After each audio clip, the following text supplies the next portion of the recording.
나는 20대 초반인 30여 년 전부터 깨달음에 깊은 관심을 가져왔다. 그래서 그동안 여러 수행법을 따라다니며 꽤 많이 수행했고 많은 책도 읽으며 깊고 다양하게 배웠다. 하지만 아직까지도 여기 이 수행법이라면 정말 모든 이에게 쉽고도 효과적이라 만족하겠다라는 것을 찾지 못했다. 사실 아직도 세상엔 수많은 사람이 깨달음에 대해 궁금증을 갖고 얻으려고 갈망하고 있다. 하지만 필자가 직접 경험해보니 기존의 수행법들이 가르치는 방식은 지나치게 고답적인 데다가 비효율적인 면도 많아 여러모로 답답했다. 그래서 그런지 최근엔 여러 가지 새로운 독창적인 수행법들이 이에 대한 비상구 탐색이랄까 반작용으로 생겨나고도 있다. 나는 먼저 깨달음이란 우리의 육식 속에서 찾는 것이 아니라 그것을 의지하여 그 너머로 가는 것이며 머리로 아는 게 아니라 운회적이고도 직관적인 통찰을 통해 전 존재로 깨어남으로써 그 존재가 새로운 차원을 향해 비약적으로 변화하는 것이라는 말을 하고 싶다. 그래서 무작정 전해져 내려오는 과거의 어떤 공부 방법들에만 매달릴 게 아니라 이러한 공부를 하는 나라는 존재는 과연 무엇인가에만 제대로 집중한다면 우리는 더 이상 자기 생각을 붙들고 씨름할 필요가 없으며 자기를 감옥 속의 죄수처럼 감시 감독하면서 평생을 힘들게 보낼 필요도 없다고 생각한다. 또한 나는 제대로 하는 저축은 그것을 저축한 만큼 되찾을 게 있는 것처럼 제대로 하는 수행 공부라면 그 공부를 한 만큼 그 사람의 일상이 실제로 변화하고 행복해져야 한다고 생각한다. 아무리 기막힌 지식을 전하고 멋진 체험을 하게 해준다 하여도 그 사람을 진정으로 변화시키지 못하며 과거의 업습을 가진 그 사람으로서 그대로 남아있게 한다면 그 수행 방법은 핵심을 놓치거나 무언가가 부족한 것이다.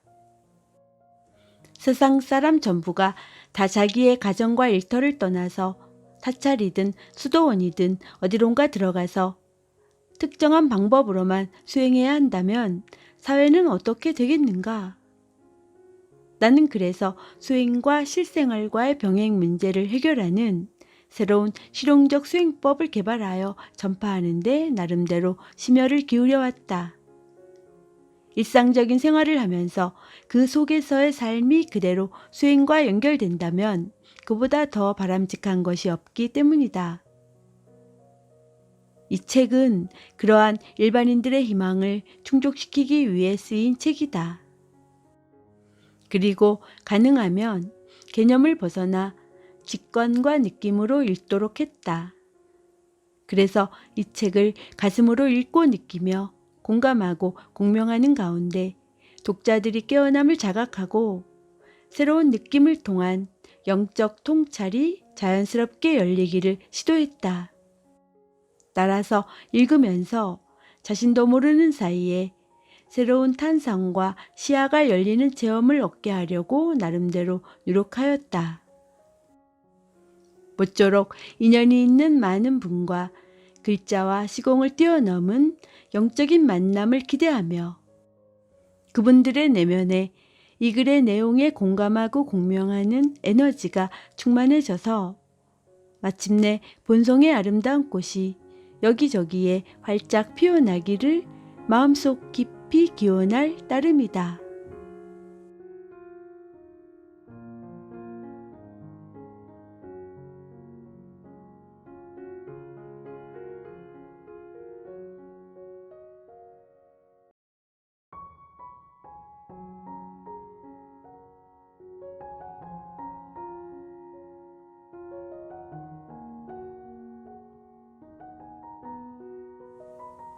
당신에게 본래 계획되었던 일. 나는 지금은 인간으로 태어나 사는 당신에게 본래 계획되었던 일에 대해 말하고자 한다. 당신에게 본래 계획되어 있던 일이란 어느 날 눈을 떠보니 한 몸속에 나라는 의식이 갇혀 있는데 그 몸을 잘 먹여 살리기 위해선 끝없이 노동이나 공부를 해야 한다고 주변 사람들이 당신을 다그치며 그렇게 안 하면 자신들을 크게 실망시키는 거라고 협박당하는 그런 내용의 것이 아니다. 당신은 본래 인간이라는 개념도 아니다. 당신은 어쩌다 보니 김아무개 혹은 이아무개라 불리는 한 인간을 자기라 여기며 지켜보게 되었을 뿐이다. 당신은 지금 아무것도 모르는 사람이라 신이나 깨달음에 대해서 무언가를 더 배우고 알아야 한다고 생각하지도 말라. 당신은 배우거나 알려고 온 게 아니라 자신을 느끼고 체험하며 자기가 무엇인지를 이 세상에 한껏 체험하고 실현하러 왔다. 그래서 진리에 대해 머리로만 알고 외우는 것은 그대가 깨어나는데 아무런 도움도 되지 않을 뿐더러 오히려 방해가 되기조차 한다. 정말로 지금 당신에게 필요한 것은 당신에게 본래 계획되어 있던 일을 깨닫고 그것을 확실하게 가슴으로 받아들인 후 단호하고도 과감하게 그러한 방향으로 살아가기 시작하는 것뿐이다. 그렇다면 당신에게 본래 계획되어 있던 일이란 무엇인가? 그것은 이 삶이라는 물질적 경험의 장을 통해 자신이 과연 누구이며 무엇인가를 직접 절절하게 체험함으로써 마침내 자신에 대해 깨어나는 것이다. 이것이 당신에게 본래 계획되어 있던 일이다. 그 외엔 그 어떤 것도 다 부수적인 것이지 그다지 별로 중요한 일이 아니다.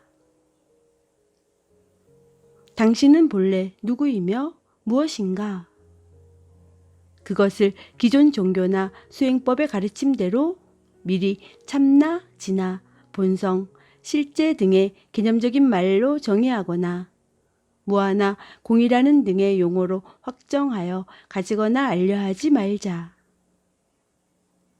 그것은 당신 스스로 직접 체험하고 알아내어야 할 것이지 세상의 지식들처럼 누군가의 말을 따라 해석하고 이해하여 정보로서 정리하여 흉내내고 지식화해서 가질 대상이 아니다. 그것은 정말로 삶을 미리 다 개념적으로 알아 수박 겉핥기식으로 만들어 버리려는 어리석은 행위이다. 수행자는 삶에 대해 직접 체험하지 않으면서 그저 지식으로서 알아두려고만 하는 업습을 나로서 삼지 말아야 한다. 그러한 삶의 태도는 반드시 당신을 삶의 정면으로 부딪히는 것을 두려워하면서 비겁한 안다병과 추추병 환자로 만들어버리기 때문이다. 그것은 마치 등산복을 차려입은 채 고산 준봉을 등정하는 지도에 대해서 끝없이 이야기만 할 뿐 실제로는 한 발자국도 등산을 떠나지 않는 자기 속임수와 같다. 그런 업습이 바로 에고이다.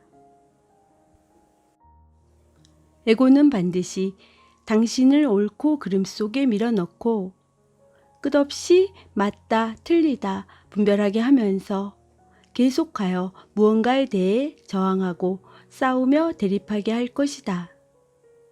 하지만 이렇게 삶에 대해 해석하면서 그 해석과 맞서 씨름하거나 저항하지 않고 다만 삶이 주는 모든 경험과 체험을 가슴속으로 그냥 바람이 불듯이 객관적으로 바라보며 스쳐 지나가게 할 때 당신 안에는 전혀 다른 내적인 평화로운 눈이 생겨난다.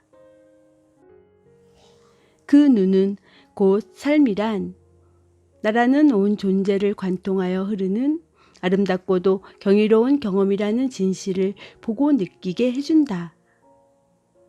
사실 삶이란 그 내용이 좋든 나쁘든 이 모든 것은 강물처럼 우리 곁을 스쳐 지나갈 뿐이고 나중에 남는 것은 그에 대한 경험뿐이다. 삶에 대해 이렇다 저렇다 해석하거나 저항하지 않고 가슴을 열고 다가오고 흘러가는 것들에 대해 그냥 주시자로서 바라보기 시작하면 그 누구나 아무것도 비판할 게 없어진다. 모든 것은 다만 그렇게 움직일 뿐이며 자연스럽게 절로 일어나는 일들은 나로 하여금 우주적 존재성과 그로부터 나오는 에너지를 직접 느끼게 해준다. 그리고 마침내 당신은 이 모든 경험의 다발들이 다 경이롭고도 아름다운 섭리 속에서 마치 춤추듯 서로 연기하여 일어나는 것임을 통찰하고 깨닫게 된다. 이와 같은 새로운 영적 존재 방식에 깨어나는 것이 바로 진정한 삶의 시작이다. 이것이야말로 본래 당신에게 계획되어 있던 일이다. 해석 없이 직접 이 삶 속으로 들어가서 하는 실제, 그것 자체가 되어버리는 것, 그 속을 관통하는 아름답고도 경이로운 본래적 존재감의 율동 속에 흠뻑 젖어 분리감 없이 하나로 실존하는 자신을 자각하고 영혼과 소통하며 자신을 꽃피우는 비밀이 당신의 삶 속에 숨겨져 있다. 이것이 본래 그대에게 계획된 삶이다.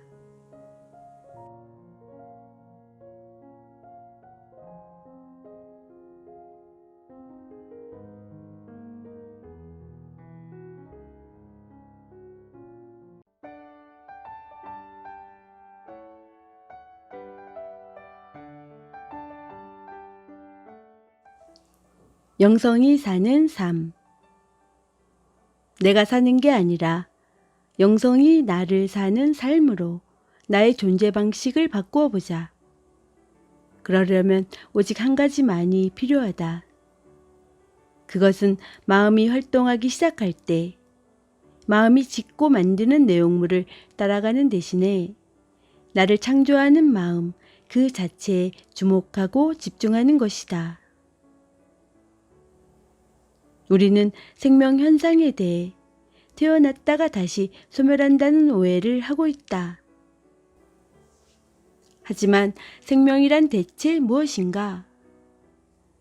그것은 마치 무지개처럼 우주라는 현상 저 너머에 있는 미지의 힘이 물질적 현상 차원에 잠시 나타나 자기의 심오한 능력을 잠깐이나마 투사해 보여주고는 다시 미지 속으로 사라지는 것이 아닐까? 그 속에서 우리는 너무 물 위에 떠있는 작은 빙산 조각 같은 형상만 쫓으며 사는 것은 아닌가 한다. 나는 생각한다. 사람들은 생명이 육신을 떠나면 모든 게 끝이라고 생각하지만 이는 마치 전기가 전구 안에 들어왔을 때만 존재한다는 착시 현상과도 같다고. 나는 생각한다. 사실 전기는 이 우주에 항상 그대로 있고 우리는 그것을 여기저기로 끌어다 쓸 뿐이다. 우리라는 존재의 본성은 이러한 미지의 힘과 능력 그 자체이다. 다만 우리가 살아오면서 배우고 익힌 3차원적 경험 속에만 갇혀 있어서 그것을 잘 알지 못할 뿐이다. 그 결과 우리는 생각 속에서 죽음이라는 개념을 발명해내고 그 속에서 두려움과 공포를 만들어냈다. 하지만 이것은 어디까지나 실제하지 않는 우리 생각과 상상 속의 허구적 개념에 불과하다. 나는 생각한다. 죽음이란 다만 이것이 저것으로 변화하는 현상의 이름일 뿐 실제하지 않는다고. 그것은 물질계적 관점에만 입각해서 생명 현상의 출몰을 바라보고 짐작하는 우리의 해석일 따름이다. 파도는 나타나고 사라지며 생멸하나 그 근원인 바닷물은 그대로이지 않은가. 마찬가지로 전기나 불이나 물이 우주 전체적으로는 분리할 수 없는 하나이며 죽을 수 없는 불멸의 섭리적 존재이듯이 생명 또한 그러한 우주적 자연의 본래적 능력이며 힘인 것이다. 그러므로 내가 영생을 얻는 게 아니라 본래 초월적 영생의 존재가 잠시 나로서 나타나 나를 살아보는 것이며, 내가 수행을 통하여 깨달음을 얻는 게 아니라 본래 초월적 차원의 정신이 육신이라는 3차원적인 물질화를 통하여 잠시 자기를 드러내는 것이다. 유한한 우리가 잠시 무한을 체험하는 게 아니라 본래 무한성의 존재가 잠시 이 육신을 통해 유한성의 존재감을 체험하는 것이요. 우리가 기도와 수행을 통해 무한한 가능성의 신을 만나보는 게 아니라 본래 무한한 가능성의 신이 잠시 물질과 그에 갇힌 마음이라는 체험을 해보는 것이다. 그러므로 모든 것 속에서 살아있는 전체성과 양면성을 보아야 한다. 모든 소음과 동시에 그 배경이 되는 거대한 침묵을, 또한 모든 움직임과 동시에 그것을 나투는 그 배경의 깊은 부동함을, 나타난 모든 유한한 현상 속에서 그와 동시에 그것을 나타내는 스스로 있는 무한성을, 지금 여기와 동시에 그것을 다시 초월해 있는 마음이 존재하고 있음을, 보이지 않던 그것이 이슬처럼 물질계에 응화되어 보이게 나타난 것이 바로 나이고 너이고 우리 모두이다. 그것이 우리가 이름지어 부르는 모든 형상을 가진 것들인 몸이자 마음이고 사물이고 온 세상의 삼라만상이다. 마치 밀가루가 다양한 종류의 빵이 되고 국수나 수제비가 되듯이 하나인 이것이 인연과 조건에 따라 수없이 다양한 모든 것으로 나타나는 것이다. 우주의 대영혼은 지금 이 모든 것의 배후에서 일찍다 다즈길의 섭리로 모든 것 속에서 관여하며 전체를 움직이고 있다. 그러므로 다만 이 움직임의 힘 하나를 보면 모든 것을 움직이는 그 배후의 섭리까지 꿰뚫어 볼 수 있다. 세상은 다 우주 대영혼이 태양처럼 내뿜는 그 햇살의 다양하고 미세한 파동들일 뿐, 그 공통 분모는 한결같이 우주 한마음, 바로 이름 이전의 우주적 실제성일 따름이다. 이 깊은 섭리를 보고 자각하는 자는 그 순간부터 자기가 아닌 더 깊은 곳에서 솟아나오는 경이로운 힘이 스스로 자신을 새롭게 나라고 부르며 사는 신선한 삶을 시작하게 된다.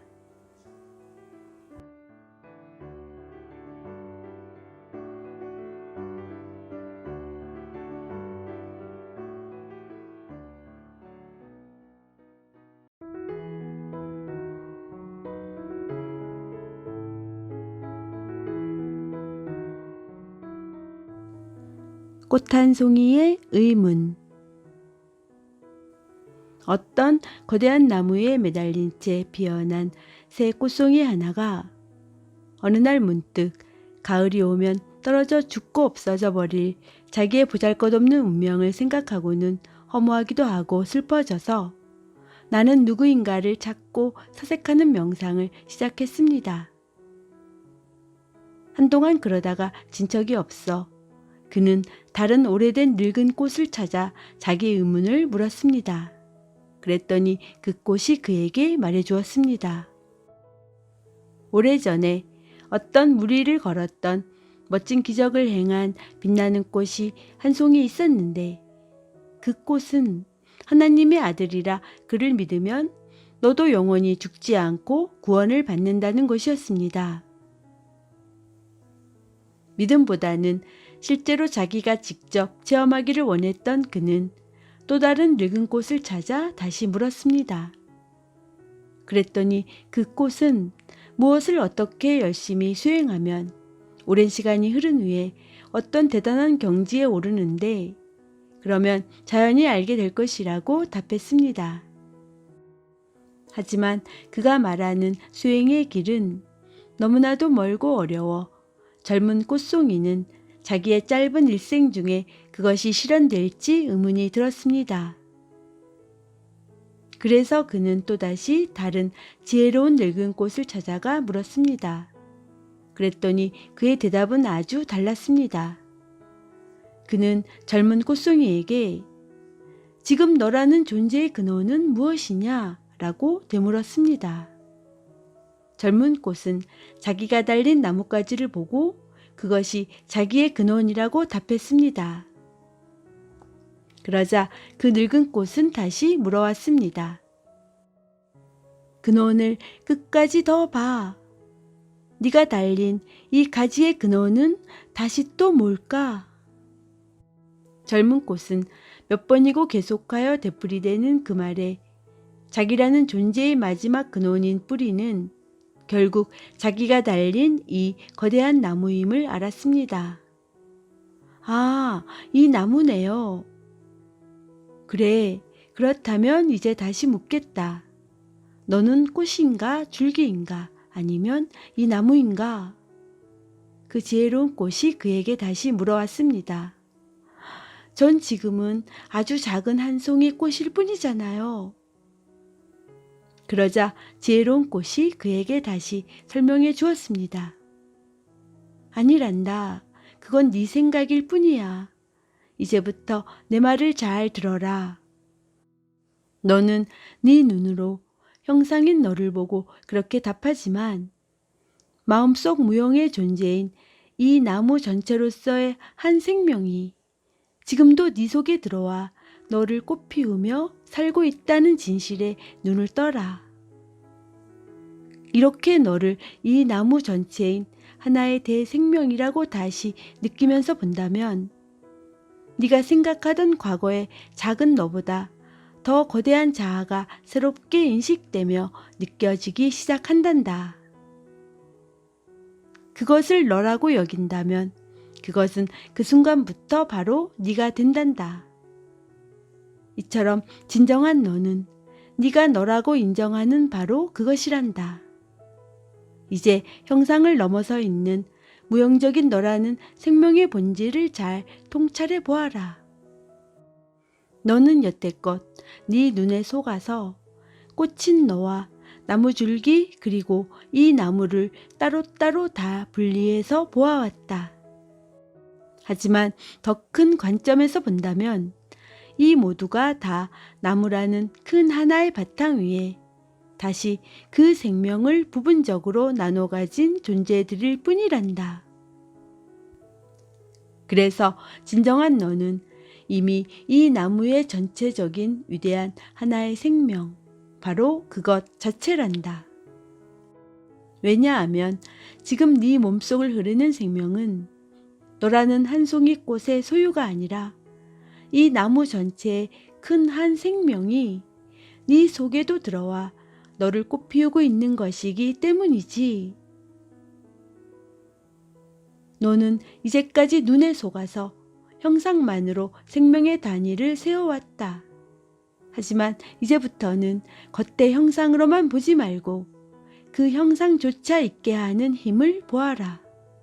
그러면 진정한 너는 곧 이 나무 전체를 사는 단 하나의 근원적인 대생명, 바로 그것이라는 것을 알게 될 것이다.